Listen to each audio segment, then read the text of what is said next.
얘들아, 첫 번째로 볼 지문은 나 통합 지문이고 모더니티에 대해서 설명을 하고 있는 지문인데, 일단 가지문을 먼저 볼게. 이 내용은 얘들아, 너희 문학 공부할 때 보기에 모더니즘이라는 키워드 나오는 경우 꽤 많이 봤을 거야. 그거하고도 연관지어서 이해할 수 있는 내용이거든. 그래서 이것도 그냥 배경 지식으로 갖추고 있으면 좋을 것 같아. 그러면은 가지문의 1문단 일단 먼저 보자. 17세기 이후의 철학에서 말하는 모더니티는 근대성을 의미한다고 볼 수 있는데, 지금 문장 구조를 보면 뭐뭐 하고 있지만 뒤에 내용이 더 중요하다라고 했었지? 문화, 특히 미학의 영역에서 모더니티를 근대성으로만 보면 비판하는 입장의 예술가들이 추구했던 모더니티를 아우를 수 없다는 문제에 부딪히게 된대. 그렇기 때문에 이제 모더니티가 이러한 비판적인 입장까지도 다룰 수 있는 것으로 의미가 만들어져야 되겠지. 그렇지? 특히 자연적인 미로부터 인공적인 환경으로 눈을 돌리게 된 19세기 근대의 사람들은 그들의 계급이나 입장에 따라서 서로 다른 성격의 모더니티를 옹호하게 되었다. 그러면 이 모더니티가 서로 다른 성격을 가지게 된 이유는 요거. 이게 큰 원인으로 작용했다라는 거겠지? 계급 혹은 입장. 이로 인해서 모더니티에 대한 주장은 그 성격에 따라서 두 가지로 정리될 수가 있다. 그러면 이제 이후 문단에서 당연히 이 두 가지를 각각 세분화해서 설명을 해줄 거야. 그래서 이제 두 번째 문단을 보면은 19세기 모더니티에 대한 주장 중에 첫 번째는 현재성을 중시하면서 산업혁명 이후에 변화된 삶의 모습을 사실적으로 담아내는 것이나 달라진 삶의 특징들을 포착해내는 것을 모더니티라고 보는 것이다. 그러면 첫 번째 모더니티의 경우에는 그냥 얘들아 단순해. 그냥 현재 그 자체의 모습을 포착하는 거. 그게 모더니티라고 본 거야. 왜냐하면 모더니티 자체가 얘들아 근대성이라는 개념을 포함하는 거잖아. 그러니까 근대적인 모습이 어떻게 변화했는지 그걸 포착하는 것만으로도 사실성을 드러내고 현재성을 드러내고 그것 자체가 모더니티다 라고 본 거지. 그리고 이제 두 번째는 이거랑 약간 다른 입장이 되어야 되겠지. 그래서 보면 현재에 대한 비판에 중점을 두고 과거와 눈에 띄게 달라진 성격의 삶이 초래하는 부정적인 결과를 비판하는 것이 모더니티라는 것이다. 그래서 두 번째는 그거야 얘들아. 현재의 사실을 일단 포착을 했어. 그리고 그에 대해서 뭐라고 표현해? 이렇게 달라진 성격이 부정적인 결과를 초래한다. 그래서 이러한 부정적인 결과에 대해서 비판하는 것. 이게 포인트겠지. 그렇지? 이때 첫 번째는 역사적 모더니티 또는 부르주아 모더니티라고 부르며 두 번째 관점은 미적 모더니티라고 부른다. 그래서 얘는 부르주아 혹은 역사적 모더니티. 그리고 두 번째의 경우에는 미적 모더니티. 이 용어 자체는 그냥 너희가 첫 번째, 두 번째에 연관시켜서 이해를 하시면 되는데 첫 번째에 대해서 얘들아 부르주아 모더니티라고 한 이유는 뭐 때문일까? 앞에서 분명히 그 내용 나왔었어 얘들아. 계급이나 입장에 따라서 서로 다른 성격의 모더니티가 형성이 됐었다고. 그리고 이제 부르주아라는 단어는 너희가 계급에 대한 용어로서 알고 있잖아. 그치? 그러니까 기본적으로 첫 번째의 경우는 비판적인 관점 없이 그냥 안일하게 사실을 포착하는 거에만 초점을 맞췄다? 그러면 당시에 부정적인 결과를 얘네가 맞닥뜨린 계급이 아니었던 거야. 결국에 이제 돈이 좀 많고 풍족한 사람들이었던 거지. 즉 부르주아 계급에 해당이 됐었다. 그래서 그러한 부르주아적인 시선을 가지고 있는 모더니티. 그래서 부르주아 모더니티라고 부르는 것이고, 두 번째 미적 모더니티라고 부르는 이유. 이것도 한번 생각을 해봐야 되겠지. 얘는 왜 미적 모더니티라고 할까? 여기 뭐 아름다운 얘기는 나온 거 하나도 없잖아. 그렇지? 왜 갑자기 이런 용어를 붙였을까? 얘들아, 이 미라는 거는 단순히 예쁘고 아름다운 거 있지. 거기에 대해서만 붙이는 칭호가 아니야. 여기서의 미적인 속성은 여기서 나오는 거지. 부정적인 결과를 비판하고 그에 대해서 맞서보자 하는 것. 거기에서 비롯되는 것이다 라고 생각을 해야 돼. 그리고 이제 다음 세 번째 단락을 보시면 모더니티를 바라보는 이러한 시각 차이는 어디에서 비롯되었을까? 그러면 이제는 더 구체적으로 얘기를 해주겠다라는 거야. 그래서 보시면 이는 현재에 대한 의식을 가능하게 했던 근대화의 원천으로서 계몽주의에 대한 입장 차이를 들 수 있다. 인간의 이성에 대한 믿음을 중심으로 하는 계몽주의. 이성을 잘 활용하면은 기술의 눈부신 발전을 가능하게 하고 그 결과 공장에서 많은 것들이 만들어져. 그리고 경제도 발달돼. 이로 인해서 어떻게 돼? 시장 경제를 기반으로 생산 수단을 소유를 하면 많은 부를 축적할 수 있는 거야. 그리고 그렇게 등장한 세력이 어떤 세력이다?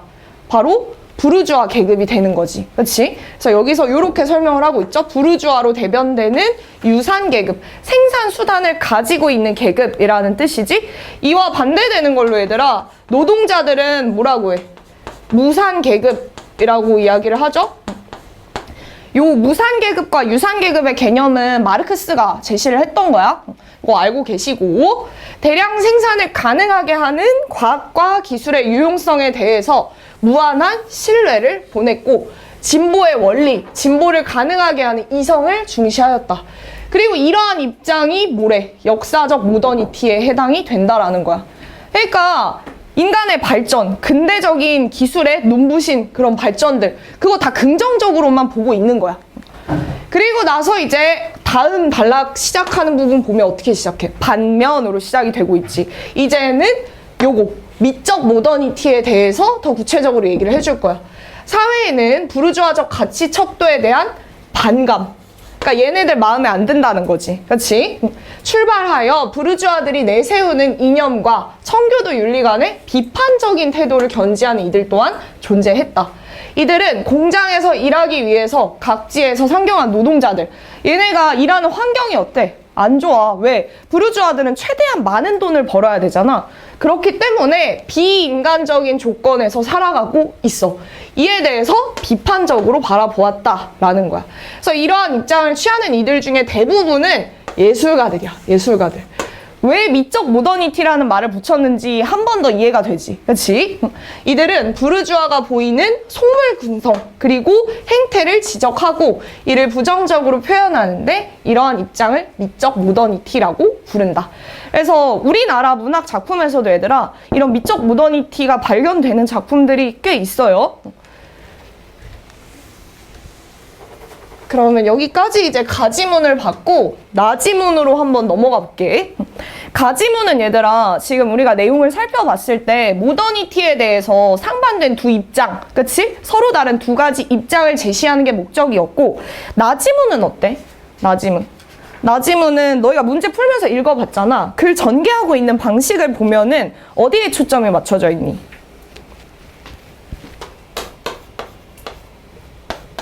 얘는 특정한 인물의 견해를 제시하는 데 집중하고 있지. 그게 누구야? 보들레르지? 그래서 보시면 시인이자 미술 비평가였고 이론가였던 보들레르는 인간을 단일한 주체로 여기는 근대적 주체 개념을 비판했대. 인간은 이성적 주체가 아니라고 했어. 그러면 얘들아 앞에서 우리 1번, 2번 요 내용하고도 연관지어서 이해를 해야 되거든? 나지문 역시도. 이 사람 이성을 비판했대. 그러면 1번이랑 2번 중에서 어디하고 더 관련성이 높을까? 당연히 2번하고 관련성이 높을 수밖에 없겠지. 과학적으로 인식 가능한 세계는 껍데기에 불과한 것으로 여겼다. 이때 보들레르는 이러한 사실을 깨닫는 것이 바로 진리인식이라고 하면서 이를 위해 역설을 수단으로 삼아 서로 상반되는 것들이 공존하는 양상으로 모더니티를 정의했다. 그러면 얘들아 여기까지 봤을 때 모더니티 안에는 좋은 것도 있을 수 있고 안 좋은 것도 있을 수 있다라는 거야. 그리고 이제 이 문단으로 내려가서 보들레르에게 인간 주체, 그 중에서도 예술가는 자기 자신이 예술가였지? 그치? 완결되거나 고정될 수 없는 이중적인 성격을 갖는 존재로 나타난다. 보들레르 이 사람은 자기 자신이 예술가인데 예술가에 대해서 이중적인 성격을 가지고 있다 라고 제시를 했어. 왜 그럴까? 앞에서 얘들아 모더니티에 대해서 상반되는 것들이 공존하는 양상이라고 표현을 했었잖아. 그러한 상반되는 속성을 표현하기 위해선 예술가도 어때야겠어? 상반되는 속성을 가져야 되는 거야. 그치? 그리고 마저 내용을 보면 보들레르는 예술작품이 일상에서 출발하여 부르주아 비판으로 나아가야 한다고 주장하였다. 그러면 이때 이중적인 성격에는 뭐가 포함될 수 있는 거야? 어떤 일상적인 것 플러스 비판적인 인식, 요 두 가지가 다 포함이 되어야 한다. 보들레르가 보기에 예술은 사회 비판의 역할을 수행해야 하며 예술가는 역사나 철학과는 무관한 가장 현재적인 삶의 장소인 도시에서 예술가 개인이 얻은 경험을 그려야 했다. 그에 따르면 예술가는 우선 낮 동안 거리를 헤매야 돼. 그러면서 뭘 봐야 되겠어? 이거 봐야지. 그치? 일상적인 장면들 포착을 해야 돼. 그리고 나서 어떻게 해야 돼? 이에 대해서 요거까지 제시를 해야 된단 말이야. 비판까지. 그래서 마저 내용을 보면 마치 넝마주의들이 도시의 쓰레기들을 주워 모으는 것과 같이 예술가의 머릿속에 담긴 일상의 이미지들, 이런 것들은 예술가의 머릿속에 저장이 돼요. 이 이미지들은 작업실로 돌아온 예술가의 저장고로부터 나와서 기억에 따라서 화폭에 옮겨진다. 이때 예술가의 작업에 대해서 얘들아 매우 역설적이다라고 표현을 하는데, 이 역설적이라는 표현은 앞에 언급을 했었던 요거하고 연관지어서 이해를 해야 돼. 이중적 성격이라는 표현 있지? 이거하고 연관지어서 이해를 하세요. 예술가는 낮 동안에는 어때? 관찰을 해. 일상을 발견해야 돼. 이때에는 순간적이나마 자아를 잃어버린 채 타자와 한 몸이 되어야 한대. 이건 뭔 말일까? 왜 갑자기 타자와 한 몸이 돼? 여기서 말하는 타자는 얘들아 단순히 실제로 다른 사람만을 가리키는 게 아니라 자아 외부에 있는 세계 있지. 그 세계 전체를 그냥 의미한다고 생각을 해도 괜찮아. 그러니까 세계를 말 그대로 있는 그대로 봐야 된다라는 거야. 내 주관을 개입시키지 말고. 그래야지만 뭘 포착할 수 있어. 진짜 일상을 포착할 수 있으니까. 그래서 여기에서는 타자와 거의 일치를 이뤄야 돼. 그렇지? 밤이 되어서 자신의 작업실로 돌아와서는 어떻게 해야 돼? 철저하게 자신의 기억에 의해서 작업하는 개인적인 면모를 보여야 돼. 그러면 비판이 이루어지는 과정에서는 이 사람 어떻게 해야 되는 거야? 타자와 일치되면 안 되고 개인의 내면적인 의식에 따라서 이 행위가 이루어져야 한다라는 뜻이야. 여기까지 이해됐지? 응. 그리고 이제 다음 단락 보시면 보들레르의 모더니티 개념에는 단순히 과거와 다른 현재의 모습만이 아니라 현재에 대한 비판적 시각이 덧붙여져야 한다. 이 내용은 앞에서 이미 나왔던 거야. 그치? 다시 한번 반복하고 있는 거죠. 보들레르의 모더니티에서 현재에 대한 개념, 즉 현재성에 대한 입장에는 상반되는 시간성이 존재한다. 이는 현재라는 시간성의 특징인 일시성, 그리고 시적 영원성의 공존을 의미한대. 그러니까 이 사람은 또 웃긴 게 현재라는 시간에 대해서도 뭐라고 표현한 거야? 현재는 찰나야 찰나. 그치? 일시적인 성질을 가지고 있어. 근데 그러면서도 작품 속에서는 어떻게 돼? 영원히 존재할 수 있단 말이야. 그래서 시적으로는 영원성을 가지고 있다. 그러니까 이 사람은 거의 모든 거에 대해서 얘들아 이중적인 속성, 상반되는 속성을 가지고 있다고 본 사람이에요. 그래서 보들레르는 예술의 영원함이 현실, 즉 일상적인 삶의 찰나 속에서 포착되는 현재로만 채워질 수 있다고 믿었던 것이다. 그래서 이러한 맥락에서 보들레르에게 모더니티는 당대 삶의 표상, 왜? 당대의 일상을 보여주는 이미지들이니까 그러한 동시에 그에 대한 비판이기도 했다. 그래서 이 두 가지 내용을 다 포괄하고 있다라는 거. 그러면 이제 문제를 볼까? 4번은 전개 방식 물어보고 있는 문제였는데 이거 뭐 크게 어렵지는 않았을 것 같아. 정답은 2번이 되겠지. 가는 모더니티에 대한 두 가지 주장, 이렇게 1번, 2번에 대해서 설명을 하고 있었고 나는 특정 이론가, 보들레르가 주장한 모더니티에 대해서 소개를 하고 있었다. 그렇게 생각하시면 되고, 그리고 너희가 그나마 헷갈렸을 만한 선지가 요거 4번 선지에서 요 앞부분 가는 모더니티에 대해서 비판하는 입장을 설명하고 라고 했을 때 우리 아까 1번, 2번 두 가지 입장을 확인했었잖아. 근데 1번은 뭐 비판이랑 전혀 관련이 없었고 2번에 대해서 생각을 해보면 비판이라는 키워드가 있기는 했어. 근데 이건 얘들아 잘 이해를 해야 되는 게 모더니티에 대해서 비판하는 입장이 아니라 모더니티라는 것 자체가 비판의 개념을 담고 있다고 보는 입장이었어. 무슨 의미인지 이해하셨죠? 그래서 요것도 땡이었다. 그리고 이제 5번 기억에 대한 이해로 가장 적절한 것. 기억은 역설이었지? 보들레르가 이야기했던 역설. 그래서 이중적인 속성하고 관련되어 있는 내용을 파악을 해줬어야 돼. 그래서 정답은 1번이 되겠죠. 예술가가 타자와 분리되면서도 일치되어야 하는 것.